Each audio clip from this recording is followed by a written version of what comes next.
وقتی هم نظام الملک میگه کار داشتن در زمین غلطی دید که مقصد که اتر ایلاج نیسته بعد میگه دست به دعا برداشت چون نظام الملک در نزد افتاد گفت الها میروم بر دستی بود خالقا یارم به حق آن که من هر کی را دیدم که گفت است تو سخن با همه نوع خریده باشه آخران سخنای همین نظام الملک پیش خدا التجا کرد هم وقتی هم سکراتی مرگ پروردگار رو گفت خودت میدانید خودت شاهدی به خاطر آن که هر شخصی را دیدم که از تو گپ زد ای کلامی تو گپ زد از پیغمبری تو گپ زد از شریعتی تو گپ زد هر کی را دیدم که گفت از تو سخن با همه نوع خریدار شدم یاری او کردم یار شدم اما هر کسی که اینامی تو گپ میزد هر کسی که کلامی تو را میگفت هر کسی که دعوت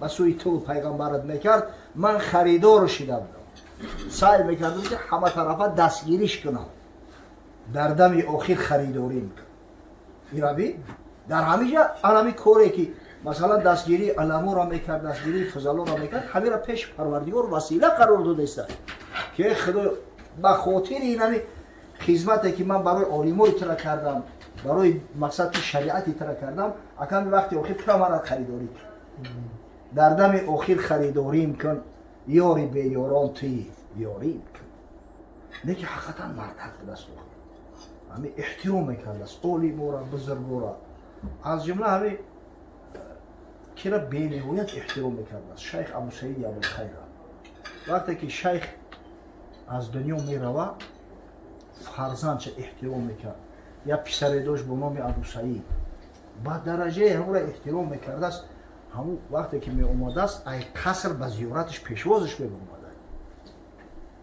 همون ابو سعید انا به نهایت مقصد محترم دستگیریش میکرد است با یک روز یک عالمی همتری حسود در پیش سویه تا میگه که یا وزیر میگه تا همین مبلغ خزینه دولت در سر یعنی بیسوادو صرف کرده استی با میگه تو ابلهی تو چی؟ کی بیسواد میگه یا تشون همون مقصد همون پسری ابو سعید ابو طاهر ای والله علم نمیشه ابو طاهر همون مقصد سواد نداره میگه تو ابله دیوونه ای تو چی نخو فرزند ابو سعید ابوالخیر بیسواد باشه تو چی سفسطه میفرستی میگه اگر باور نکنی من فیرادش که امتحانش بگی همه قرآن رو نمیدونه بعد جلو دیگه تشریف میشه دعوتش میکنه شیخ وزیر دعوتش کرده او دیگه تمام مریدوش گرفته است همه و دمدمه خطی پیشش میگه حقیقتا همون ابو طاهر سوادش خوب نبوده است هستن که آدمایی که سواد ندارن از خاطر پدر گذشته‌هاشو احترامشو میکنن ای خودی نظام الملک نمیدونست است که بیش سواده اون میدونست که ابو سعید ابوالخیر در کدام درجه قرار داره دیگه این قطعی شینخیز نکنه و که میخواد یگون محفل معرکه رو دعوتش میکرده از قصهش میکرده گمان میکرده که همین بسواده در اصل این همین بچه که ارکب داره همین هم پسر است تنبل بوده مقصد مجبورش میکرده پدرش با مدرسه میرفته است یه روز شیخ ابو سعید میگه که در همون خانقاهش مهمون نمیوید یه هفته اون مردم به حد همین مهمون نواز بودن به مهمون خوردن نمیتونستن بسیار ناراحت میشه و ای بچه ای چی گپ شده باشه مهمون نمیوید حتی اعلان میکنه میگه اگر هر کسی که مجدگانی بگیره حیده بگیره که مهمون اومده است هر چیز دیلش بخواه بگم میکنم ای عهدهش برام اجراش میکنم این گپ وقتی ابو طاهر میشنوه پسرش دیگه در همین بالای همون بام خانقاه پایده همه ایستاده یگون مهمان میاد یا نمیاد یک روز نگاه میکنه که چند نفر از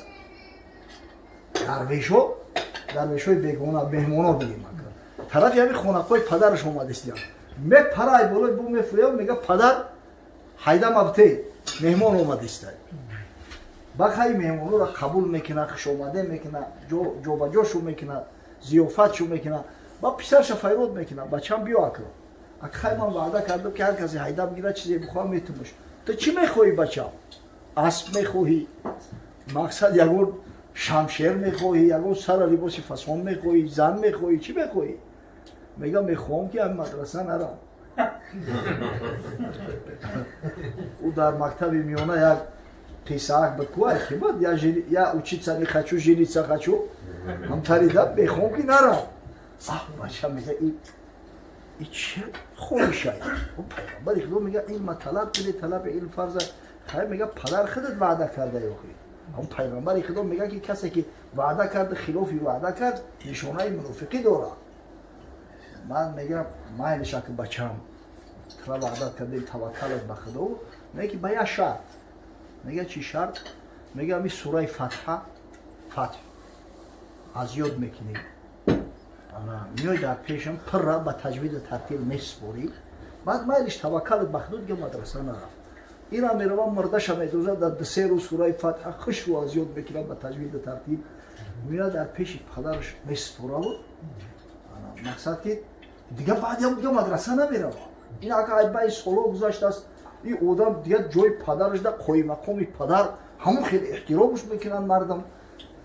های نظام الملک دعوتش میکنن. همه مریدا را گرفته اومده است. همین در قصر میدوین جو مقصد میشینونه همه شاور. بعد همون اولی ما میگه که ایجا بیو حسود. و قرآن دادست یا اون میتن ما بدبخت میگه ای بچه بوبی ما بچه حضرت ای کجای قرآن دیلت میکشه اینا با پرسش از یاد میگن. همه قدیرش پری هسته که اینا قرآن میگه که جای میگه قرآن نمیدونه ای همین کجای قرآن میخوای بپرسش. با او را هم تا قرآن داد دستش میگیره و همین تمیکشه و میگه که سوره فتح بخون. ای همین سوره درست فقط سوره فتح میگوشت است. با سوره فتح خوند. بعد در زمین شش تا گریه را برداشته. همین خیلی زور گریه کرده. و این نظام الملک هم دیدی بدبخت گفت کثافت حسود. بابی مقصدی قرآن را از حفظ میدونه. تو با کی سر به سر شدیستی؟ با مردم همه را گسیل کرده. بعد پیشش اومد که حضرت برای چی گریستی؟ گویا می کسی هست احوالی من با خبر میدونم. حقیقتا من بی‌سواد میگم اون پدرم همون 6 سال پیش روکی سوره فتح بیار بخون در پیش بسخور سجید با مایلش بخوی مدرسه نرم مردی خدا را ببینه 6 سال پیش دیگه نظام الملک مقصد یک قصه همون ابو طاهر را آورده استم که شیخ عطار در تذکرة الاولیاء آورده است همه خیلی کارو زیاد چیدگیان مقصد در حیاتش حقیقتا عالم‌ها را دستگیری میکرد. یعنی از جمله همین کی را امام غزالی را همین غزالی همین مرتبه و منزلت یافته است به هر وجه صورت کم مدیون همین کی هست نظام الملک. این غزالی عالم جوان بود در سن 20 سالگی علاقه به درجه ممتاز شده بود که این شاگرد امام الحرمین جوینی بود. ای شهری توس بود ای وطن نظام الملک. ای هم شافعی مذهب ای رنگ نظام الملک خودش دیگه همین فیروت کرد پیش خودش وقتی که دیدش این علم دانش دستگیریش کرد.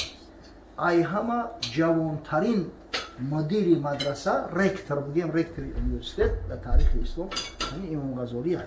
غیر در آن مدرسه نظامیه در آن مدرسه اساسی در بغداد این را مدیر تعیین کرد غزالی را. همین تو وقتی که نظام الملک زنده بود مقصد که غزالی یگان پرابلم نداشت است. فقط همین کارش تعلیم تدریس همین مقصد به علم مشغول بود. و وقتی که نظام الملک شهید کردن کاردش زدن غزالی دیگه دلش ای دنیا ماند خنک شد. خاصتا با یک کس اومد گفت که در نقشه ترام هستی همون سپیسکه همون آدم که شده ترام هستی ترام باید عبیرت کنن همچه آدم نظام الملک. یا حضرت شیخ عطار میگه که به غزالی مگر گفتن جمعه که ملحد خواهدت کشتن چه شمعه. میگن غزالی را گفتن که تیاری طبیعی که کشتنی ند بترسیده درون خانه بنشست که تا خود روزگارش چندی حد است دیگه ای جان خونه سوخته شری نیافتی، گفتن میکشند دیگه درس پرس همه را قطع کرد در همین خونه شیشت خونش این دیگه بگیم که کرانتین شیشته نمیبروی نظام الملک. یا حضرت شیخ عطار میگه که به غزالی مگر گفتن جمعه که ملحد خواهدت کشتن چشم میگن غزالی را گفتن که هو تیاری طبیعی که کشتنی ند بترسیده درون خانه بیش است کتاب خود روزگارش چندی حد است دیگه ای جان خانه سوخته شری نیافتی، گفتن میکشند دیگه درس پرس همه را قطع کرد در همین خانه شیشت خونش این دیگه بگیم که کرانتین شیشته نمیبروی ای خونه. چه در خانه نشستن گشت بسیار دلش بگرفت از خانه با یک بار دیگه بیزار شد که در خانه چنده شدی. یک عالمه که در دنیا نظیر مانند نداشت در همون عصر زمان خدا واسطی هیچ که به همین غزالی برابر نمیشد است. اونمی شافعی مذهبی نه یگان عالم شافعی نه یگان عالم حنفی نه یگان عالم حنبلی نه یگان عالم مالکی هیچ که همین نظام الملک همه خطی سنجیدگی ایش بزرگترین علمای حنفی و شافعی و مالکی و حنبلی و همه را مغلوب کردگی شیعه ها را مغلوب کردگی نصرانی و یهودی و یگان کسی نمونکن جرأت کنه و قطعی امام غزالی بحث کنه همین که عالم بدست بود. چه در خانه نشستن گشت بسیار دلش بگرفت از خانه با یک بار بیزار شد دیگه چند خانه بشیدم یکی شوریده بودی زی کوشهد که کوشهدیش خوندن دیگران اهل یا دیوانه خدا از دوست خدا در کوشهد با موضعه کسی نزدیکی کوشهدی فرستاد که ای در علم حق داننده استاد زیبی ملحده در خانه ماندم اگر عاقل بدم دیوانه ماندم. یک شاگرد چه پیش همون کوشهدی میفرسته پیش همون اولیا میگه حضرت ای ترس یعنی بدبختی یعنی آدم کشوره دیگه خانه نشین شدم دیگه رنگ دیوانه شدم اخی چی فرمایی مرا طعام کنم من مگر این درد رو درمان کنم من حضرت چی سپارش میکنی چیکار کنم.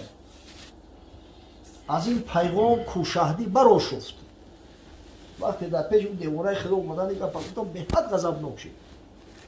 بعد اون پیغام آرنده چنین گفت امام خواجه را گو ای زیره دور چه حق را تو ندم سازی نه دستور چه حق میکرد در اول پدیدت نپرسید است تو چون می آفریدت. گو برا خواجه را گو که حقیقتا دیوانه شده خونه شده وقتی پروردگار تو را خلق میکرد در نقشه آفرینش خدا بودی قطعی تو مصلحت نکرد که من تو را غزالیت کنم یگان دهقانت کنم یگان حیوانت کنم یگان پرندت کنم مصلحت نکرد است به هیچ کار با مرگت هم نپرسد است هیچی تو خوش میباش حال چند پیچی الان اون مردندم قطعی هیچ که مصلحت نمیکنه خداوند که تو در بستری مرگ میبری یا که میکشند تو را یا در دار میزنند یا در آب غرق میشه خداوند با کسی مصلحت مشورت نمیکنه. و میگه چه غزالی شنید این شعر و پیغام دلش خوش گشت به ایران جست از نام. وقتی حضرت این پیغام شنید دیگه این بچه گو همین دنیا 5 دین ارزش نداشته است رفت خونه خدا را زیارت کرده بعد از او اومد در همین منطقه شام در سوریه در یک غار اومد 10 سال اونجا خدمت کرده است. بعد همین کتابا را شروع کرد نوشتنش. غزالی به حد کتابی زیاد دارد همین خیلی کتابای با قوت معتبری داره که عالم اعترافش میکنه این فقط مسلمانان نه همه عالم اعترافش میکنه اعتبار و ابرو داره که همه حتی همه ریفارمیستای نصرانی به غزالی تقلید میکردن از جمله همون فما اکوینسکی و دیگر اینا همین مقلد امام غزالی هست. کتاب غزالی را بلاطینی ترجمه کرده بودن در اون اصل میانه میخوندیم ولی همین یهودیا زبان عبری دارن که و هم زبان عبری چون زبان عبرانی را میگیم ای سرینا و دولتی کردن با همین زبان یکی از اولین ها شده همین احیاء علوم امام غزالی را چاپ کردن به حد عالی میگه حقیقتا بزرگه این همیرم مقصدی در همین بزرگی همین و در همین درجه و منزلت یافتنش بیش شک شبه نظام الملک وزیر مقصد حصه داره حق گزاری کرده برای این کسی که کنه برای خود چه میکنه هر دو روز قیامت اون مزدک هم ای حساب یعنی همون مقصد اجر ثوابی که غزالی گرفته است به او را میرسه اما چه اون مولاش بود بیشکش من میگیره نقشه الدولة على خير كفاية. بله الدولة على خیر کفایه و خصوصا کسی که دستگیری میکنه این همون مقصد فی سبیل الله انفاق میکنه این انفاق فی سبیل الله برکت